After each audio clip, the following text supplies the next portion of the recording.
మనం అనుకున్నవన్నీ జరిగిపోతే ఆ దేవుడు ఎందుకున్నట్టు చెప్పండి. అప్పుడప్పుడు అలా జరగకుండా చేస్తేనే కదా మనలో ఉండే వింత ఆలోచనలు బయటపడతాయి. ఇంట్లో వండటానికి కూర ఏం లేదని చెప్పి ఆలూ ఫ్రై చేద్దామని ఆలూని బాయిల్ చేస్తే అది వచ్చేసి స్మాష్ అయిపోయింది. ఇంకేం చేసేది లేక ఆలూ పచ్చడి చేశాను. అది సరే, కానీ India will not be a developed country కదా. ఇండియా ఎప్పటికీ కూడా డెవలప్డ్ కంట్రీ లిస్ట్లోకి రాదు కదా. ఎందుకంటారా? మరి ఇంకేంటి, మీకు కూడా తెలిసిందే కదా. ఈ మధ్యన యూట్యూబ్లో స్క్రోల్ చేస్తున్నా, టీవీలో న్యూస్ ఛానల్స్ ఆన్ చేస్తున్నా, తల్లిదండ్రులు పిల్లల్ని, పిల్లల్ని తల్లిదండ్రులు, లేదంటే భార్య భర్తని, భర్త భార్యని, ఇంకా లేదంటే ఒకరికొకరు గుర్తు తెలియదు, ముఖం తెలియని వాళ్ళు కూడాను ఒకరినొకరు హత్య చేసుకుంటున్నారు. ఎందుకు ఏంటి అని కారణం చూసినట్టయితే డైలీ రోజుల్లో, అంటే డైలీ వచ్చే చిన్న చిన్న గొడవల కారణంగా. అసలు అది గొడవే కాదు, సాల్వ్ చేసుకుంటే ప్రాబ్లం సాల్వ్ అయిపోతుంది. బట్ దానివల్ల ఆత్మహత్యలు, హత్యలు రెండూ తప్పట్లేదు. ఈ మధ్యలో వచ్చేసి రోడ్డు పైన యాక్సిడెంట్స్ అనమాట. రోజు రోజుకి మన డెవలప్డ్ కంట్రీ ఎలా అవుతుంది చెప్పండి. జనాభా కూడా తగ్గిపోతున్నారు. సరే, పాపులేషన్ తగ్గిపోతుంది.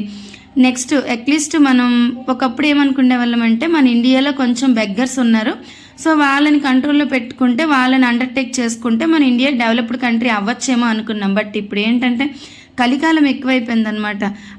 ఈ హత్యలు ఇవి ఎక్కువైపోవడం వల్ల ఏంటంటే డెవలప్డ్ కంట్రీ ఇంకా ఈ జన్మలో అయితే అవదని నేను అనుకుంటున్నాను. ఇప్పటికీ కూడా మనం చదివేటప్పటి నుంచి కూడా డెవలపింగ్ కంట్రీ అయినా చదువుకోవాల్సి వస్తుంది. ఇప్పుడు కూడా ఇంకా అలానే చదువుకోవాలి. రండి, ఇంక ఎన్ని డిస్కషన్స్ పెట్టుకున్నా లాభం లేదు, కానీ మా లంచ్ చూసేయండి వచ్చి. ఆవకాయ, అన్నం, అలాగే ఆలు పచ్చడి, నెక్స్ట్ వచ్చేసి దాల్ మఖని అనమాట. ఒకసారి దాల్లో ఈ మఖానా వేసి ట్రై చేయండి, చాలా బాగుంది. కొంచెం మసాలా దాల్ అయితే టేస్ట్ ఎక్స్ట్రాడినరీ అవుతుంది అనమాట. విత్ బూందీ రైతా. నెయ్యి ఇప్పుడే వేడివేడిగా రెడీ చేసిన నెయ్యి చూడండి, వేసుకోవట్లేదు, పోసుకొని తింటున్నారు ఒక్కొక్కరు కూడా. నెక్స్ట్ ఇంకోటి ఏంటంటే ఈ ఆలు పచ్చడి మా అమ్మ రెసిపీ అనమాట. చాలా చిన్నప్పుడు ఎక్కువగా రెగ్యులర్గా చేసేది. తర్వాత నేను కోల్కతాలో ఉండేటప్పుడు చేశాను. మళ్ళీ ఇది సెకండ్ టైం నేను చేయడం. అయితే ఈరోజు మా వారికి నచ్చిందంట. బై మిస్టేక్ ఆలు ఫ్రై చేస్తే తినకపోయే వాళ్ళేమో ఇంత ఇంట్రెస్ట్గా.